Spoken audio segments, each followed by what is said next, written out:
guys, welcome back to the channel. jdevinci here. I got my wine. I'm gonna be answering some of your tattoo questions. I asked you on Instagram and I asked you on my YouTube to ask me questions about tattoos. Any question you'd like to know, I asked you to ask me, so I'm gonna be answering it today with some of my wine. So we got chill vibes. I got my phone here. How do you start your tattoo career? I feel like each person is gonna be different, but let's say me, how I started my tattoo career was by tattooing myself and by tattooing my husband. And then our friends are like, well, who tattooed you?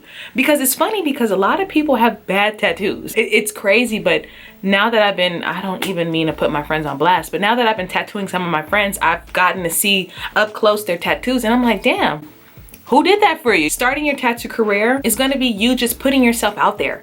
You can't expect for anybody to even know that you tattoo if you don't, let's say, make an Instagram or tell people that you tattoo. You know what I mean? And then they're like, okay, well, what do you tattoo? And then you show them everything that you've tattooed and that's how you start your career. Word of mouth is gonna spread like wildfire. Like word of mouth, how many people wanna tattoo with me is ridiculous. And I'm like, y'all, it's a whole pandemic going on. How do I care for my tattoos? This is a good question. After, let's say I'm tattooing myself or I'm tattooing another person, I would wipe them down with green soap. Nowadays, I feel like it's best to wash the surface with, let's say, a dial. I'm gonna link it on the screen, an unscented type of dial soap.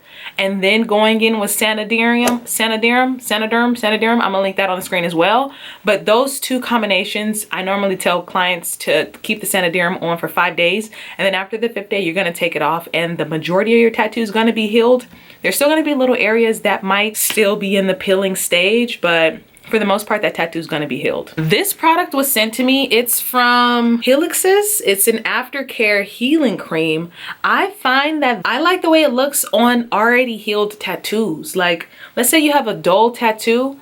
I put that on my tattoo and it just vibrances the tattoo. It brings the tattoo to life. But this says that it can heal tattoos, but I personally like it for an after heal tattoo. You know how it looks when you first get your tattoo done and it's just vibrant, and then, you know, a few days later it gets dull because it's healed, it's peeled, and it's not as vibrant as it was when it first started. I feel like this brings back its vibrancy. When will you be taking tattoo clients? I've already started taking tattoo clients. Like, I've already been tattooing people, but since the pandemic has happened and I have a daughter, I'm just not willing to risk catching COVID for somebody else.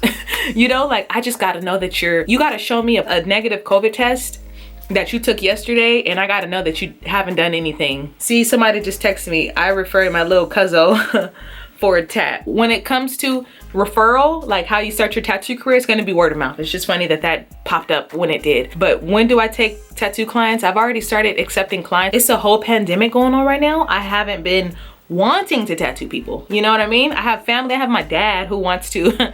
He has a lot of shitty tattoos and I have to fix his tattoos, and I haven't been wanting to tattoo him because every time I see him, he is out, no mask on, and I'm like, you're crazy. So I don't know what anybody else is doing. Okay, the next question, or someone says, I'm thinking about getting my first tattoo. What does it feel like? To be honest, it's going to depend on where you get it, because some tattoos hurt and some tattoos don't hurt. Some people are under the misconception that a tattoo is like someone stabbing you and dragging down. It's not like that. It's someone like poking you like that and going down. Not like this and dragging it, but just like tiny pokes. I feel like tattoos are I shouldn't have been drinking before starting this video, but all tattoos are tolerable. When it comes to me and getting a tattoo, I'd rather sit there for the whole session and get it done. Otherwise, I know that I'm gonna have to come back once it's healed and then get it finished. I don't like knowing that I have to get something finished. So personally, I just suck it up. If I feel like the area is gonna be too painful to withstand, I'll go on with Dr. Numb, and then I'll have my guy spray some Vaseline, and then you don't feel anything. So to be honest, it's gonna really depend on who does your tattoo, because if they know what they're doing or if they have a light hand, it's not gonna hurt too badly. It's not like anything that you can't withstand. You know what I mean? How will I know if I have ink allergies? To be honest, one of my tattoos actually got infected, and I had got it professionally done. I found that I had an ink allergy a few days after getting the tattoo. It wasn't an immediate reaction, and a few days later, some spots started to come about my tattoo, like little itty bitty spots started to form on my tattoo. It completely gave me the ultimate heebie-jeebies. But your allergy or your reaction to your tattoo, it might not happen instantly. But 9 times out of 10, if you were going to have like an allergic reaction where it was deadly, it would happen immediately. And the tattoo artist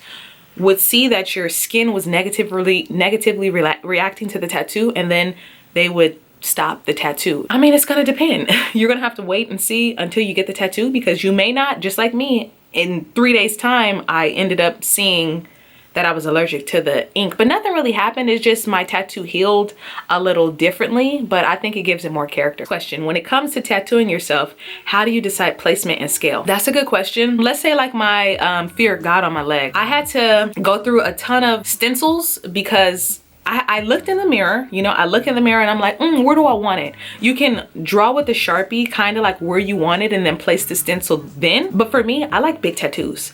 I don't like tiny micro tattoos. I don't want to be covered with tiny tattoos. I want the tattoos to be big, and I like doing large scale tattoos.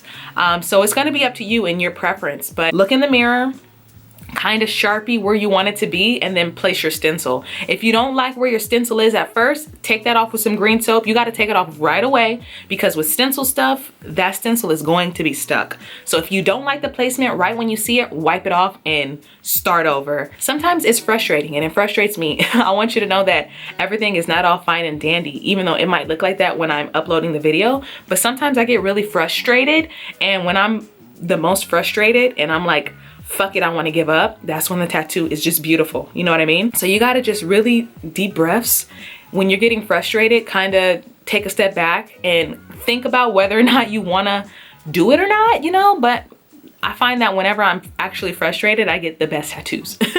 But yeah, scale, when it comes to scale, I like to go big or go home. So yeah, just look in the mirror, kind of stencil out where you want it to go, and then place that stencil. When did you get your first tattoo? Ooh, I've answered this. I have a ton of tattoo Q&As on my channel. I'm gonna actually have to reorganize my channel to playlists so you guys can find stuff, because I have like 600 videos, 700, I don't know, I got a lot of videos. But I got my first tattoo when I was 13. Sorry, Mom, I got my first tattoo when I was 13. It was the day my best friend passed away. It was the sunrise, sunset of when my best friend passed away. I went to this really terrible tattoo artist. My friend was like, oh yeah, he'll give you a tattoo, you just gotta sign this waiver. And I'm like, I gotta get my parents to sign it. She said, no, you could just forge the signature. I highly recommend that if you're trying to go get your first tattoo, look at the people's work, you know that they're credible. Don't just be getting a tattoo to just get the tattoo, because this is a tattoo that I actually regret getting because it's so horrible, but I'm so scarred from this experience that I'm not going to get it fixed.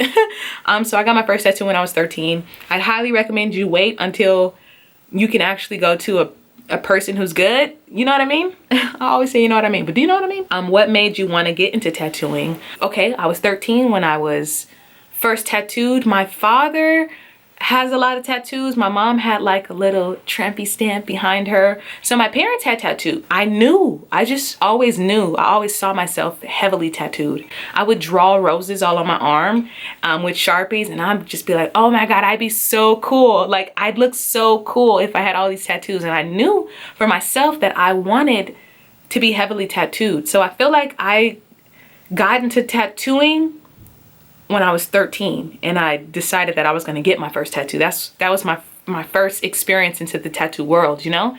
And then when I got into college, that's when I started meeting different tattoo artists, and I began forming relationships with tattoo artists, and then I started getting tattoos for free. So that kind of put me in the world of tattooing more college. And experiencing different tattoos, because one of my tattoo artists, he was like, come on, let's go to the conventions, you be so dope, like, oh my gosh, you kill all these bitches. That's what he would be saying to me, like, you're so cute, you kill all these bitches. And I'm just like, all right, let's do it, you know? And so for a majority of the time, I was going by the handle Smoke a J, and I went viral on Tumblr for like being a tattooed kind of inked girl. And then I was just like, I don't want to be a tattoo model, I want to be tattooing, you know? So in 2020, 2012, that's when I started my jdevinci channel. This is the story on how I got the name jdevinci. So my husband actually bought me 2 tattoo machines, and they were the coil machines, you know, the traditional tattoo machines. To me, that look like tattoo guns. People get so butthurt. But he bought me 2 of those machines, and one day I was in his recording studio and I was tattooing on fake skin. I have it somewhere around here. I'm going to have to show you guys my tattoo journey on what it looked like when I first started versus now, because I've come a long way. But I was tattooing on fake skin and I was trying to think of a new handle because I was going by Smoke a J, but I was like, I don't want to be Smoke a J. You know, like, I don't want weed to be weed. I used to smoke a lot of weed, okay? Back in the day, I used to smoke a lot of weed. I didn't want to be tied with weed anymore.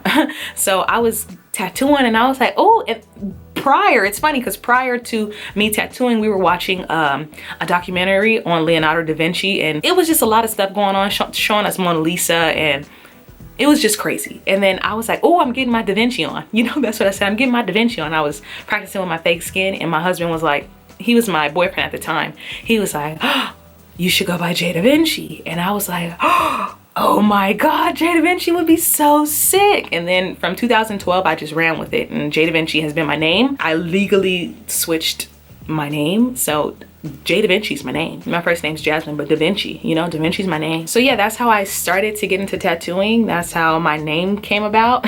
How long have you been tattooing for? So I started tattooing in 2012. I took a break. Like I don't know what happened. I think I might have gotten discouraged, but I stopped, and then I got back to it, and then I stopped, and then I got back to it, and then just most recently, maybe over the past 2 years, I've really stuck with it. And I was like, no, this is actually what I want to do. Whenever I tattoo, it makes me happy, because I was like doing makeup for people, and I wasn't getting any joy out of actually doing makeup for other people. But when it came to tattooing, I was like, I'll tattoo you. Like I get joy out of actually tattooing than I do makeup.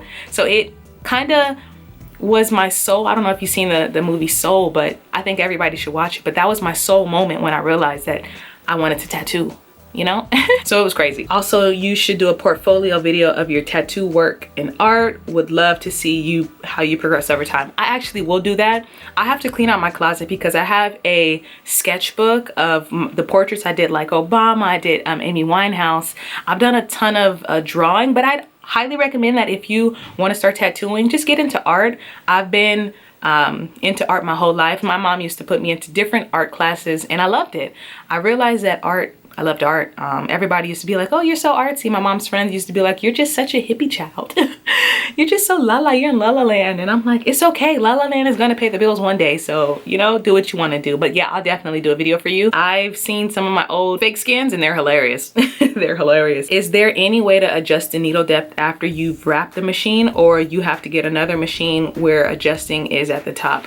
Okay, when it comes to adjusting the needle depth, I highly recommend that you already have the needle depth adjusted. However, with my tattoo pens, but you literally just turn it, you know what I mean? And with the coil machine, it's a little easier to adjust the needle depth. However, I find that if I'm being lazy and I'm using barrier tape to wrap my pen, it's gonna be a nightmare to try to adjust the needle depth. Like, you're gonna literally have to stop what you're doing and unravel everything, redo it, reset it up, clean it. It's just gonna be too much work. So just before tattooing, try to get that needle depth where you want it before starting. That's what I would recommend, because once you're in the groove, you don't want to stop to try to fix the needle depth. Otherwise, yeah, sometimes you got to break down everything and re-get that depth. Otherwise, if you're using like let's say a clip cord cover on your pen, it's easy to just simply twist the toggle and it'd be fine. Hey love, stupid question, but how do you make it actually vibrate? I have the same exact machine and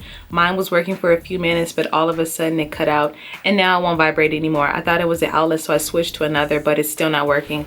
Oh, okay. Sometimes you might need to check to make sure the power cord is all the way in. If the power cord is not all the way into the machine and to the power supply, it might not work or vibrate as you're saying. So just make sure your cord is all the way plugged into the machine and into the power supply. How long did it take you to perfect your craft to start tattooing on yourself and different people? Confidence is key. I can look at whatever it is. I can look at a tattoo and I'm like, oh, I can do that. You know, like just knowing that you can do it is half the battle. when you see something and you're like, oh no, this is intimidating, I can't, once you say you can't, then you've already failed. So I feel like a lot of me pursuing tattooing had to do with just confidence, knowing that I could do it. Literally being like, I can do that. You gotta know that you can do it to do it. The confidence within yourself to know that you can do it is going to take you far. When it comes to tattooing different people, a lot of, like I said, a lot of different people have shitty tattoos. So you might have given them the best tattoo that they have on their body, but just knowing that you can do it. Never take on anything that you don't have confidence doing. Like if you don't know how to do a portrait, don't tell a person you know how to do a portrait until you know that you're confident enough to do a portrait. I feel like within everything that you do, there's always ways to become better. You can always just be better. You can always perfect your craft. I don't think that you're ever going to perfect your craft. Like there's always ways to enhance art. I'm a tattoo collector too. I have a tattoo from almost every state I've been to. I want to be a traveling tattoo artist so bad. Can you talk more about tattooing yourself? Tattooing myself has been the most fun, exhilarating experience ever. I was telling one of my friends, like, if you're ever, this is a deep topic, but if you're ever suicidal and you want to cut yourself, I mean, you know, like if you're thinking about ending it all, tattoo yourself, because it gives you that release.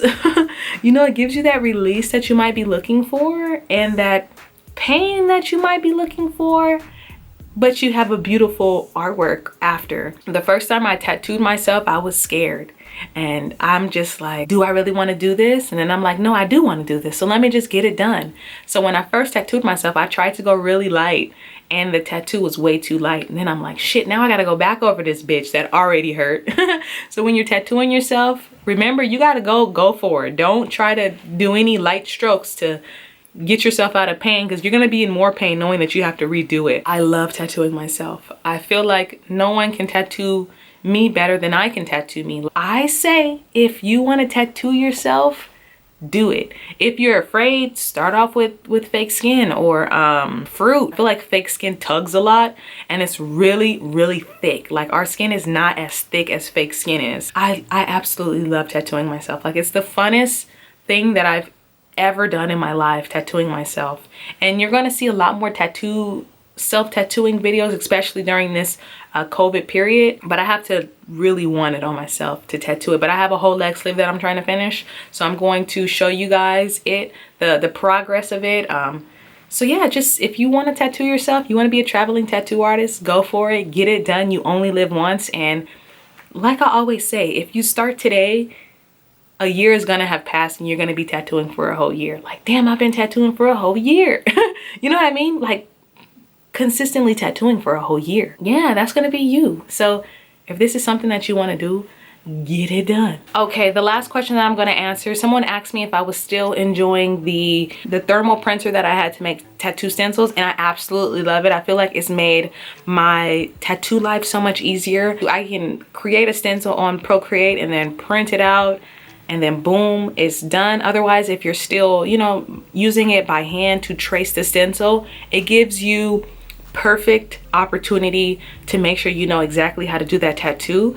And I recommend that the more detailed your stencil is, the easier your tattoo is going to be. You don't have to go around guessing, you know, this line needs to be there or this line needs to be there. So just make sure when creating a stencil, it's as detailed as you can possibly make it, because once it's on the skin and it's all ready for you, it just makes it that much easier. So always remember to kind of keep the stencil as detailed as possible, because it's going to help you along the way. So I hope this video was helpful to you. I hope that you guys enjoyed the chillness of it, me answering your questions. If I wasn't able to answer your question, or if you didn't get your question in time, leave a question in this video and I'll answer it in part 2. If you guys want a part 2, don't forget to give it a big old thumbs up for more tattoo content, and I'll catch y'all in the next video. Bye. If another motherfucking bitch try me, they gon' have to find me. They gon' be on an IV. I'ma have them on the run like jdevinci.